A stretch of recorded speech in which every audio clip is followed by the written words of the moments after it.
오늘 본문은 그 유명한 베드로가 물 위를 걷는 장면입니다. 사람이 물 위를 걸은 것은 역사상 최초요 마지막입니다.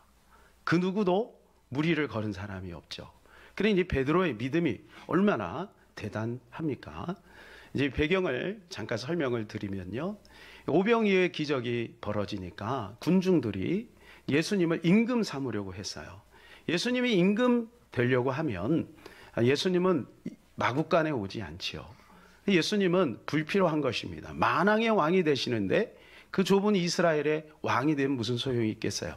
그리고 정치적인 오해가 있을 수 있고, 그것으로 인하여 예수님이 이 땅에서 이루고자 하시는 참된 목적을 이루기가 힘들 수 있으니 예수님이 제자들에게 먼저 너희들은 빨리 바다 건너러 가라 이렇게 하고 그것을 수습하시고 산에 남으셔서 잠깐 기도하시고, 이제 시간이 밤 사경이 되었어요. 이스라엘의 시간은 사경은 우리로 말하면 새벽 3시에서 6시 정도 되는 겁니다. 깊은 밤이라고 말할 수 있습니다. 한가운데 딱 이르렀는데 갑자기 풍랑이 막 이는 거예요. 얼마나 두렵겠습니까?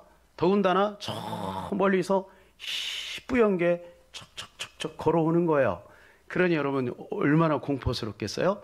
그러니까 제자들 중에 한 사람이 이야기합니다. 뭐라고 했어요? 유령이다. 뭐 그렇게 할 수 있겠죠. 그죠?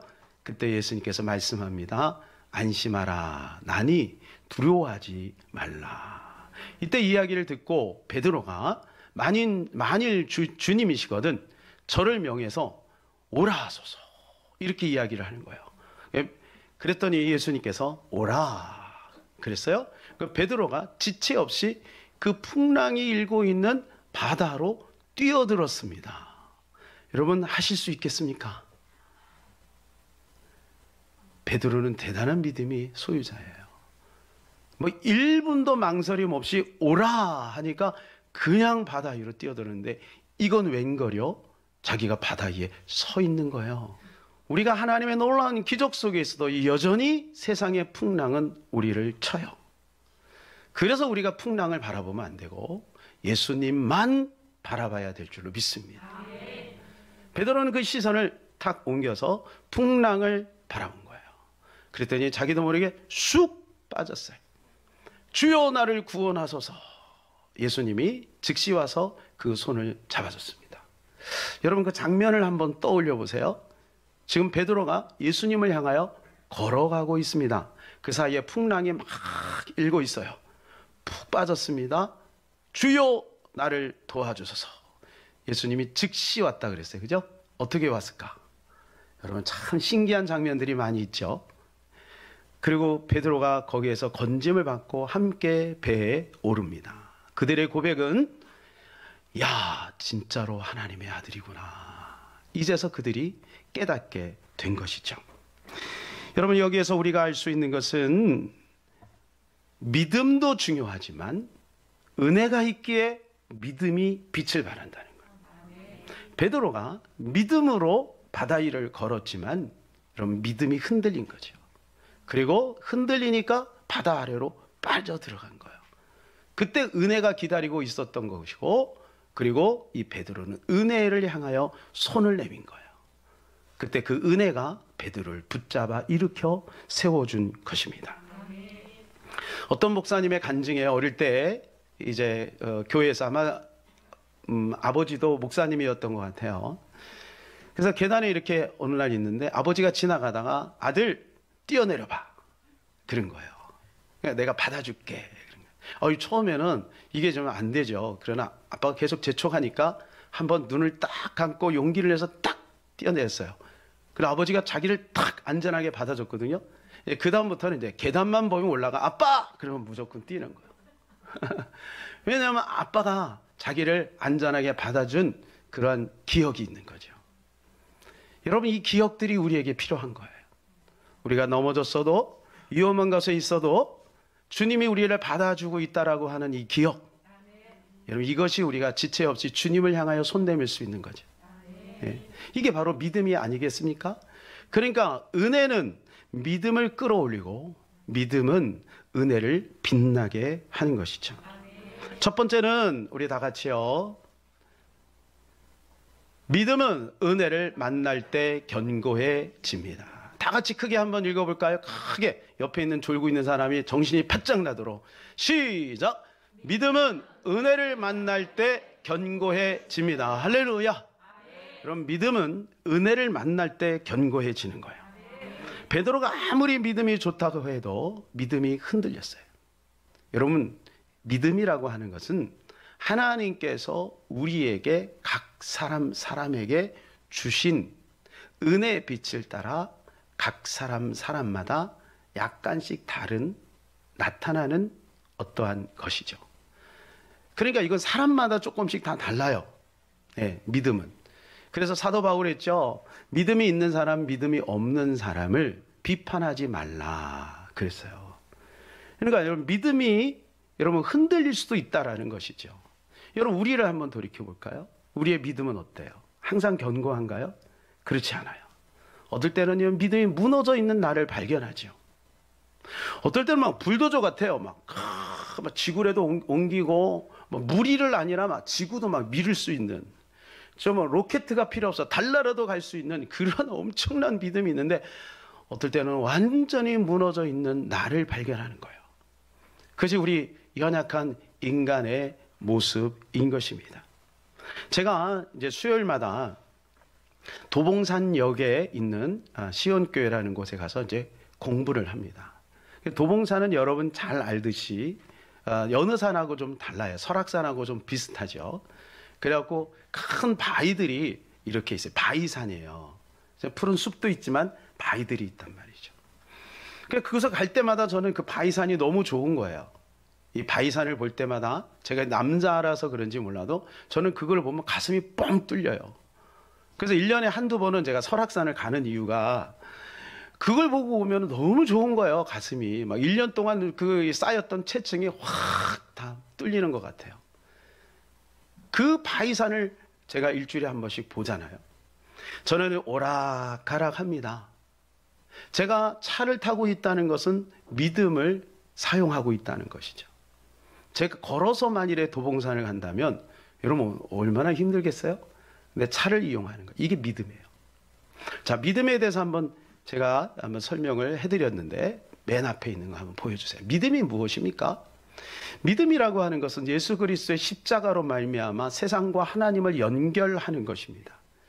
그래서 믿음이 없이는 하나님을 기쁘시게 할 수가 없는 것이죠. 하나님은 믿음을 보고 당신을 우리에게 드러내시는 거예요. 그러니까 믿음이 없이는 하나님을 경험할 수 있는 사람이 아무도 없는 거예요. 그래서 오늘 베드로에게도 주께서 책망하시는 것이 뭐냐 하면 어찌하여 믿음이 작냐, 어찌하여 의심하였느냐, 이렇게 말씀하시는 거예요. 그러니까 베드로가 계속 믿음을 유지하고 있었다면 그는 예수님이 있는 데까지 가서 결혼식장에서 신랑과 신부가 입장하듯이 아마 그 배까지 딴딴따단 제자들 놀리면서 올라왔을 거예요. 근데 그의 믿음이 흔들렸단 말이죠. 그러니까 여러분, 믿음이 얼마나 중요해요. 그런데 이 믿음을 가지고 하늘은 하늘을 경험하고 믿음을 가지고 하나님을 경험하는 것이죠. 그래서 믿음이 너무 중요한 거예요. 자, 그런데요, 그 믿음이라는 것은 저 차와 같아서 이 차는 다 종류가 다르잖아요. 좋은 차도 있고 그렇지 못한 차도 있죠. 그러니까 믿음은 다 달라요. 그런데 은혜는요, 은혜는 산과 같아요. 그 바위산, 그 우람하고 그 장엄한 바위산과 같은 게 은혜예요. 흔들림이 없어요. 은혜는 하나님이에요. 하나님은 요동함이 없어요. 흔들림이 없어요. 그러니까 우리는 우리의 연약한 믿음을 가지고 그 바위 같은 은혜를 바라봐야 되는 거예요. 항상 은혜는 우리 앞에 놓여 있는 것이죠. 그래서 우리는 그 은혜를 사모해야 되는 것입니다. 우리가 믿음이 흔들릴 때도 여전히 은혜는 존재하고 있음을 기억해야. 내 믿음이 흔들리는 거지 은혜가 약해진 게 아니에요. 은혜는 여전히 우리 가운데 똑같은 모습으로 우뚝 서 있다는 것이죠. 자, 베드로는 정말 대단한 사람입니다. 예수님 뭐라고 말씀하시면 이렇게 말씀해, 27절이요. 예수께서 즉시 이르시되 안심하라, 나니 두려워하지 말라 그랬습니다. 난이라는 말이 에고에이미라는 뜻입니다. 에고에이미. 이거는 구약에 이제 하나님을 향해서 하나님의 이름이 여호와 아니겠습니까? 여호와.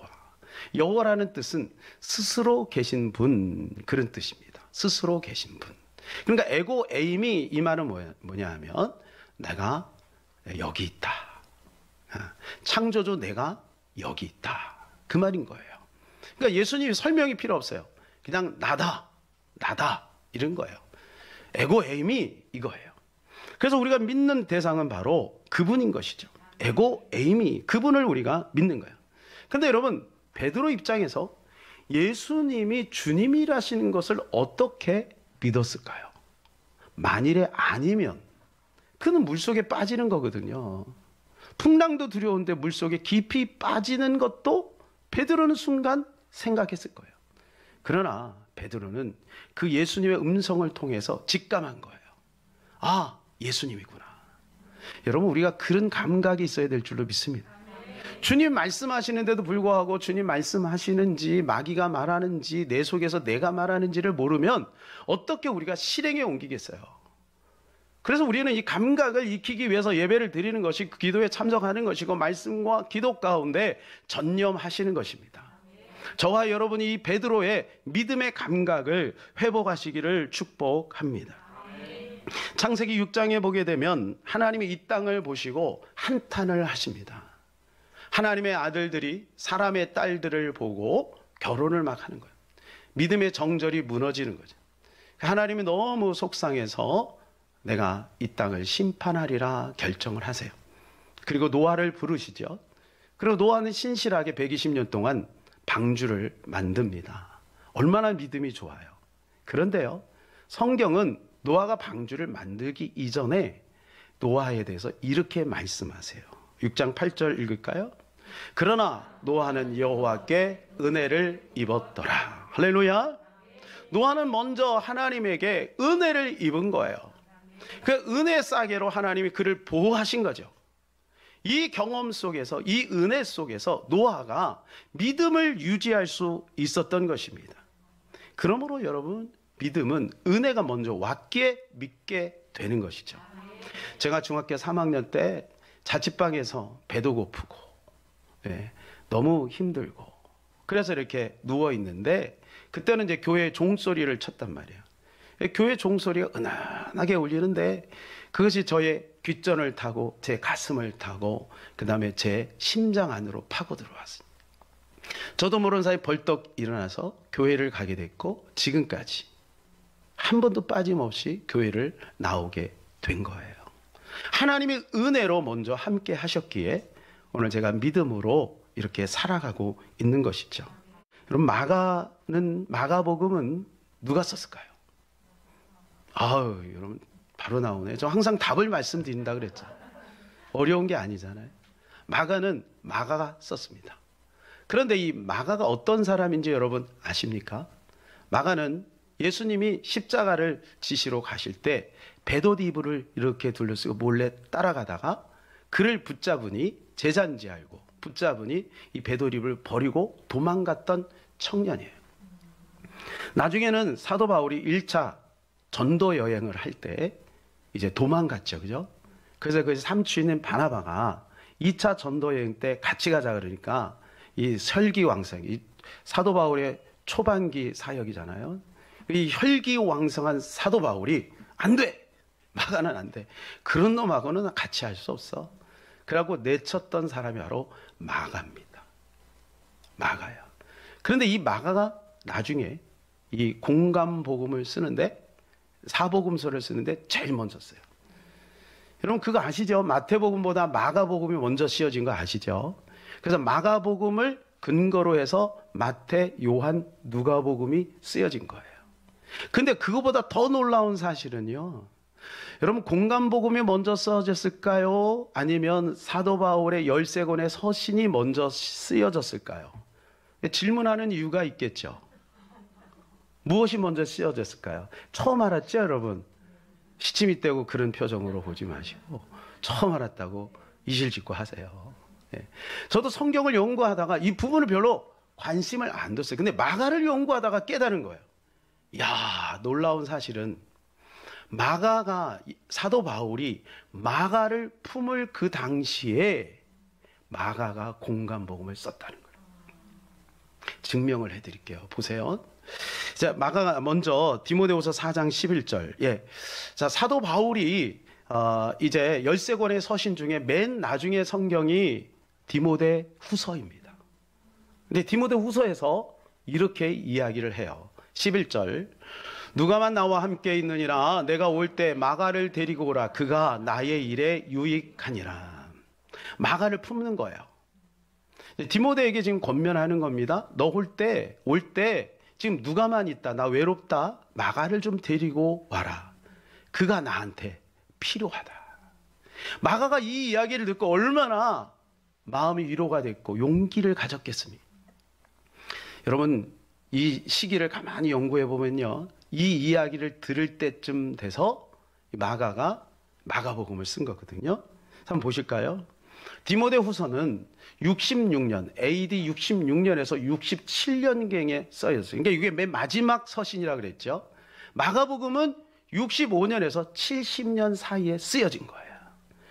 그러니까 사도 바울이 마가를 품을 그 당시에 마가가 마가복음을 쓴 거고, 그걸 근거로 해서 나머지 공간복음이 쓰여졌다는 거예요. 여러분, 은혜로 품을 때 하나님의 역사가 있는 거예요. 우리 가족을 용서하고 또한 우리 형제들을 용서하고 품을 때, 은혜로 함께 할 때 거기에 마가가 탄생하는 거죠. 하나님의 은혜가 빛을 발하게 되는 것이죠. 우리가 믿음이 흔들릴 때 믿음이 흔들리는 그를 보며 우리가 정죄하기보다는 오히려 그를 품고 용서하고 사랑해 줄 수 있는 우리가 되었으면 좋겠습니다. 중세 때 영국의 한 목장에서 있었던 일입니다. 양을 치던 두 청년이 절도죄를 범했어요. 전 중세 때 안 산 게 참 다행이죠. 그때는요, 이 절도죄를 지면은요, 감옥에 당연히 가죠.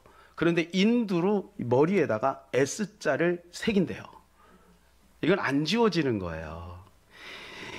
그것이 뭐냐면 스틸링이라고 그래가지고 이게 절도라는 뜻이에요.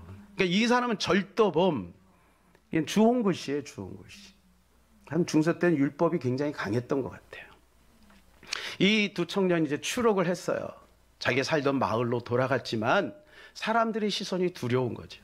그래 한 청년은 난 여기서 못 살겠어. 그리고 다른 곳으로 가버렸어요.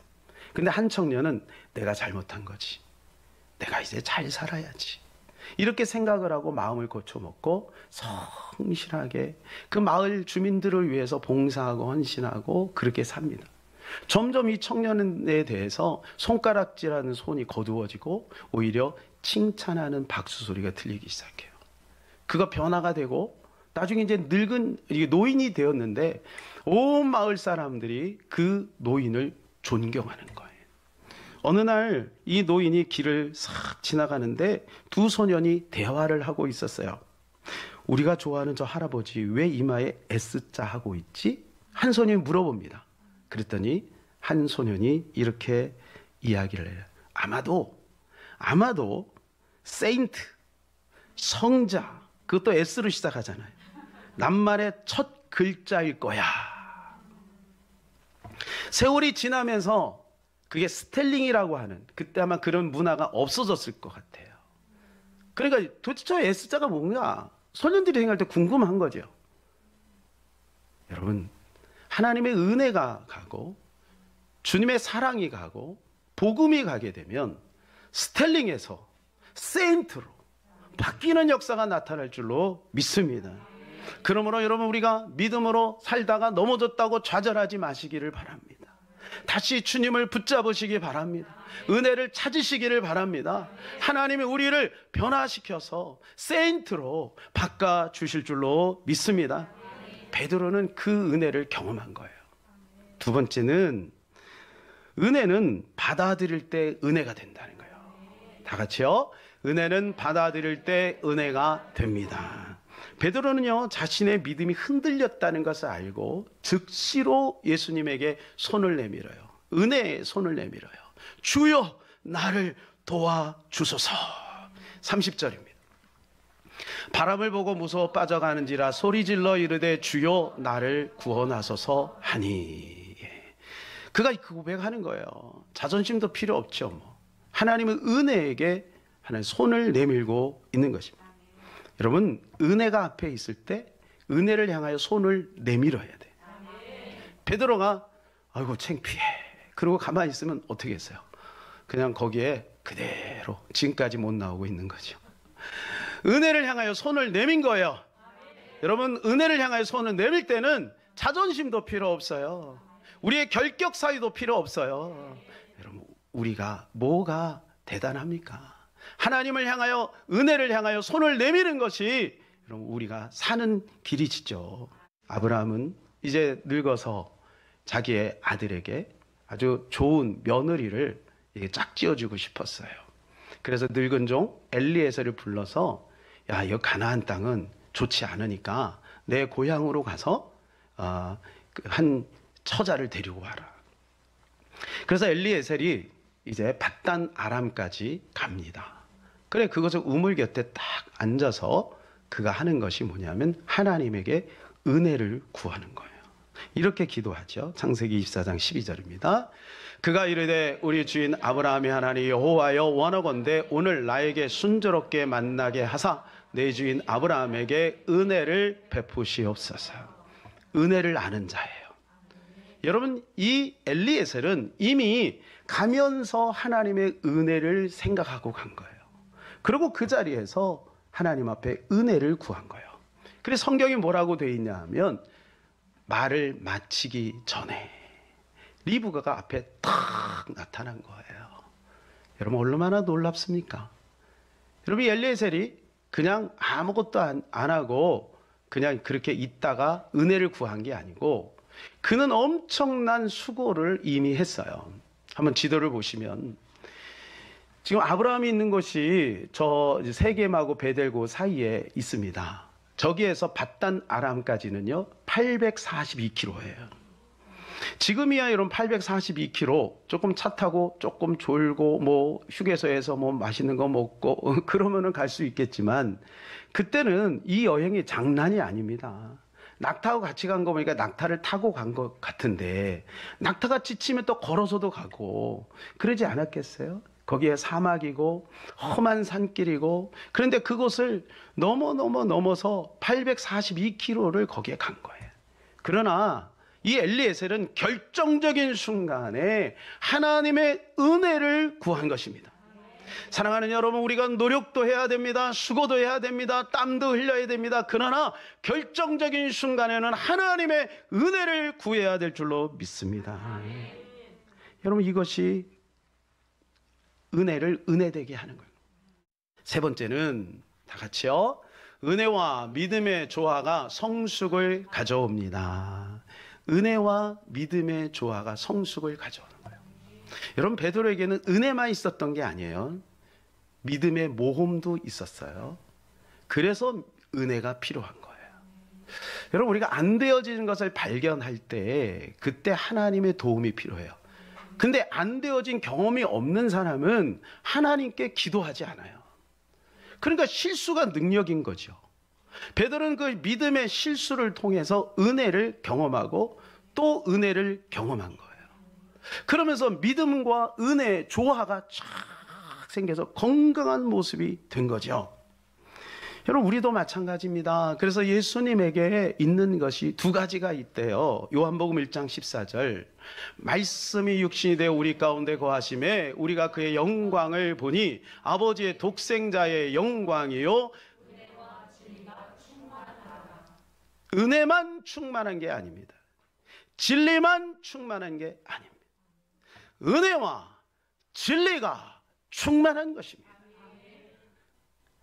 예수 그리스도는 사랑과 공의가 동일하신 거예요. 이 무게가 평행선을 이루고 있다는 것을 기억해야 돼요. 그래서 우리는 하나님의 은혜를 추구하고 믿음으로 은혜를 은혜되게 하는 것이죠. 자, 결론입니다. 은혜가 있기에 믿음이 빛을 발합니다. 은혜를 받아들여야 믿음이 됩니다. 은혜와 믿음의 조화를 이루어야 성숙한 크리스찬이 될 수 있는 것입니다.